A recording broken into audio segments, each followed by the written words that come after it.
Assalamu alaikum dear students. Welcome to science class. Dear students, chapter number 4 हमारा complete.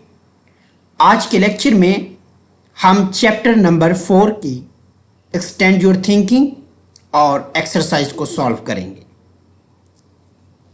सबसे पहले extend your thinking यानी कि इस पूरे चैप्टर को पढ़ने के बाद आपने जो कॉन्सेप्ट लिए, जो कुछ आपने समझा, यहां पर कुछ क्वेश्चंस हैं जिसको आपने अपनी सोच के मुताबिक जो कुछ आपने कॉन्सेप्ट लिया उसको मद्देनजर रखते हुए आपने इसको सॉल्व करने हैं। इनके आंसर आपकी बुक में मेंशन नहीं है। Question number 1, explain why limited plants and animals life is found in desert. Question number 1 कि हमारे पास जो सहरा है, खुश्की है, वहां पर पौधे और जानवर क्यों महदूद हैं, क्यों लिमिटेड हैं? तो answer, because of the dry condition there is a limited plants and animals in the desert. यहां पर कि वहां पर लिमिटेड प्लांट्स और एनिमल्स इसलिए हैं कि वहां पर कंडीशन ड्राई है, यानी कि पानी की बहुत कमी है और टेम्परेचर बहुत ज्यादा है। Question number 2, how is the sun important to the food supply in an ecosystem. हमारे इकोसिस्टम में फूड की सप्लाई में सन कैसे अपना किरदार अदा करता है? डियर स्टूडेंट्स, हमने देखा कि फोटोसिंथेसिस का प्रोसेस होगा तो खुराक बनेगी। फोटोसिंथेसिस के नतीजे में खुराक बनेगी तो वो आगे कंज्यूमर्स के पास जाएगी, तो आपका फूड चेन चलेगा। अगर फोटोसिंथेसिस का प्रोसेस ही नहीं होगा तो खुराक ही नहीं बनेगी, तो आपका पूरा फूड चेन डिस्टर्ब हो जाएगा। अब ये खुराक कौन बना रहा है, फोटोसिंथेसिस कौन कर रहा है, कौन रिस्पॉन्सिबल है? हमने कहा था कि मेजर सोर्स ऑफ एनर्जी हमारे पास सनलाइट है। जो सोर्स हम कह सकते हैं कि हमारे पास जो सन है वहां से सनलाइट आती है, वो पौधे के ऊपर जब पड़ती है तो फोटोसिंथेसिस का प्रोसेस होता है, उसके नतीजे में फूड बनती है और वो फूड हमारे पूरे इकोसिस्टम में जाती है। सो हम कह सकते हैं कि अगर सन ना होगा तो हमारा फोटोसिंथेसिस का प्रोसेस नहीं होगा, हमारी फूड चेन पूरी डिस्टर्ब हो सकती है। So sunlight is needed in ecosystem because it is the source of energy of all food chain in the ecosystem. If there is no sunlight, वही बात कि अगर सनलाइट ना होगी, plant which are producers in an ecosystem cannot go under photosynthesis. Photosynthesis का process नहीं होगा, वो मर जाएंगे। सिर्फ वो पौधे ही नहीं मरेंगे, पौधे की डेथ ही नहीं होगी, बल्कि उस पौधे पे जितने भी डिपेंडेंट थे, दूसरे जानदार थे, उन सब की डेथ हो जाएगी। आपका पूरा इकोसिस्टम इससे डिस्टर्ब हो जाएगा। क्वेश्चन नंबर 3 इज, सबसे पहले क्वेश्चन को गौर से समझना होगा कि 2 kinds of birds live in a same tree, यानी कि एक दरख्त है, उसके ऊपर 2 हमारे पास परिंदे रहते हैं। जो ए है, जिस परिंदे का नाम ए है, वो क्या करता है? वो आंट को लिव कर आंट ईट आंट, वो आंट को खाता है, चोंटियां वगैरह को खाता है, उसकी खुराक चोंटियां वगैरह है। जो दूसरा हमारे पास परिंदा है वो आंट भी खाता है और कैटरपिलर्स भी खाता है। अब क्वेश्चन ये है कि which species is more likely to survive. कहते हैं कि अगर उस दरख्त से, क्योंकि वो उसका हैबिटेट है ना, जहां से वो खुराक ले रहे हैं, जो दरख्त है वहां से अगर आंट की स्पीशीज को रिमूव कर दिया जाए तो इन दोनों में से कौन सा परिंदा है जो जिंदा रहेगा? अब हमारे पास जो परिंदा ए है वो सिर्फ आंट खाता है, आंट उसकी खुराक है। अगर आंट नहीं होगी तो इसका मतलब ये हुआ कि उसकी डेथ हो जाएगी। जो हमारे पास बी है वो सरवाइव कर जाएगा। Question number 4, all the plants and animals of an aquatic habitat will find difficults in living in on other habitats, why? Actually different plants, so answer is different plants and animals require different living conditions to survive. Goldfish need fresh water while whale is sea water. अगर देखें एक इंसान या कोई भी जानदार जिसका जो हैबिटेट है, अगर उसको उसके ओरिजिनल हैबिटेट से निकाल कर किसी दूसरे हैबिटेट में ले जाएंगे तो वहां पर सरवाइव नहीं कर सकेगा। अगर हम कहें कि एक्वेटिक हैबिटेट से फिश को निकाल लें और उसको कहें जी आप डेजर्ट में रहा करें जहाँ पे कैमल रहता है, जहाँ पे कैक्टस के पौधे रहते हैं, तो क्या सरवाइव कर सकेंगे? हरगिज ऐसा नहीं होगा।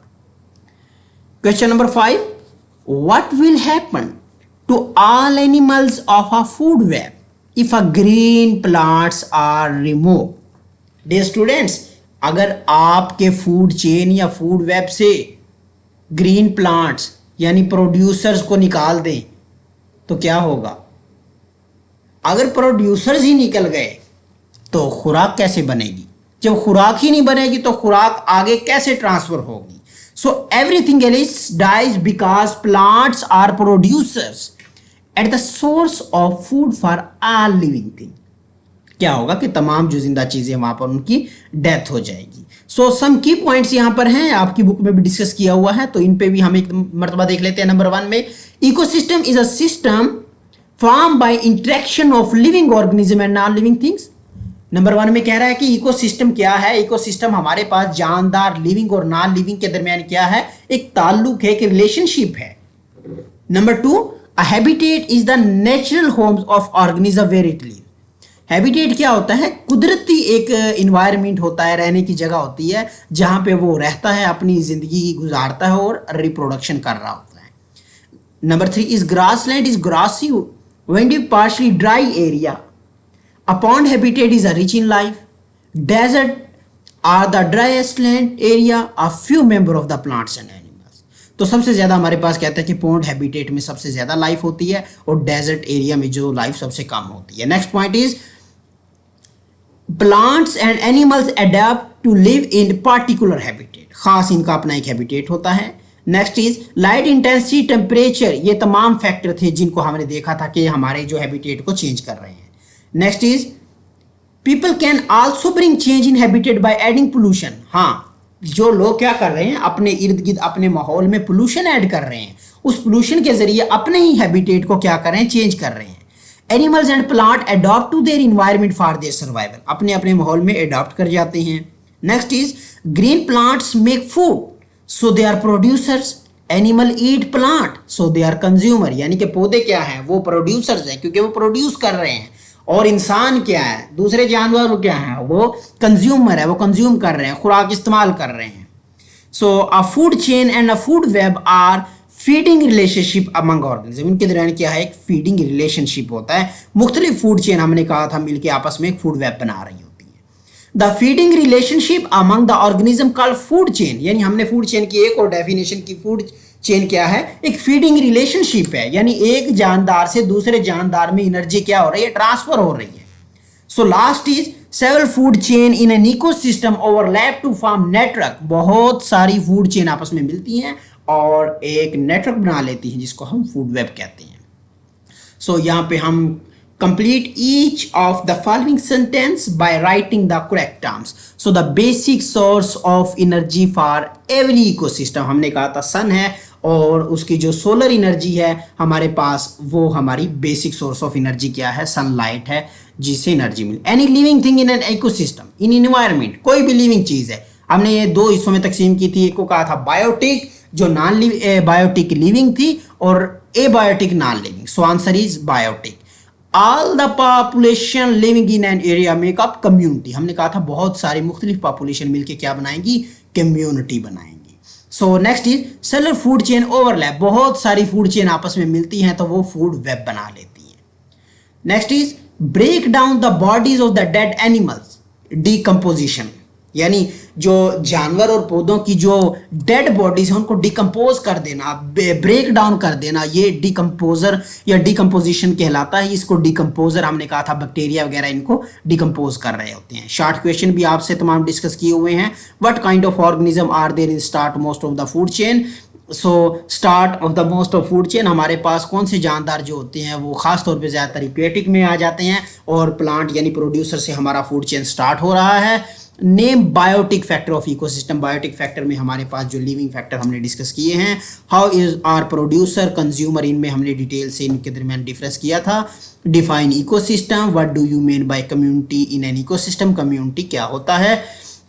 Last question is name the ways by which we can save our natural resources, कौन से तरीके जिसके जरिए हम अपने नेचुरल रिसोर्सेज को सेव कर सकते हैं। हमने पढ़ा था तीन हमारे पास मेजर है जिसको हमने R3 साइकिल भी कहा था, रीयूज, रिसाइकल एंड रीयूज और रिसाइकल वगैरह, ये हमने तीन डिस्कस किए थे।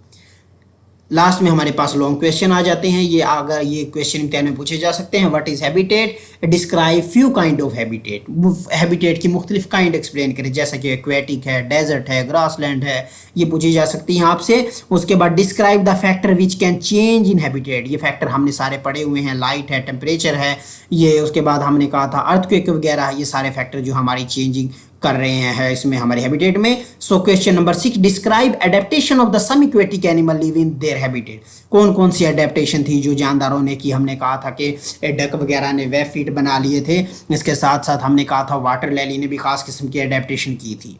सो ये भी लॉन्ग क्वेश्चन है। So last question, explain food chain and food web with example. सबसे पहले आप फूड चेन को डिफाइन करेंगे, कोई सी 2-3 फूड चेन को ड्रा करेंगे, उन 2-3 फूड चेन को नेक्स्ट आप मिला के उनसे ये एक फूड वेब को आप जनरेट करेंगे। तो डियर स्टूडेंट्स, ये आज का हमारा लेक्चर था।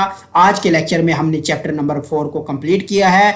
आज चैप्टर नंबर 4 में किसी किस्म का भी कोई प्रॉब्लम हो, किसी किस्म का भी कोई क्वेश्चन हो, आप कमेंट सेक्शन में जाके अपना क्वेश्चन कर सकते हैं और इंशाल्लाह नेक्स्ट लेक्चर में हम चैप्टर नंबर 5 की जानिब जाएंगे।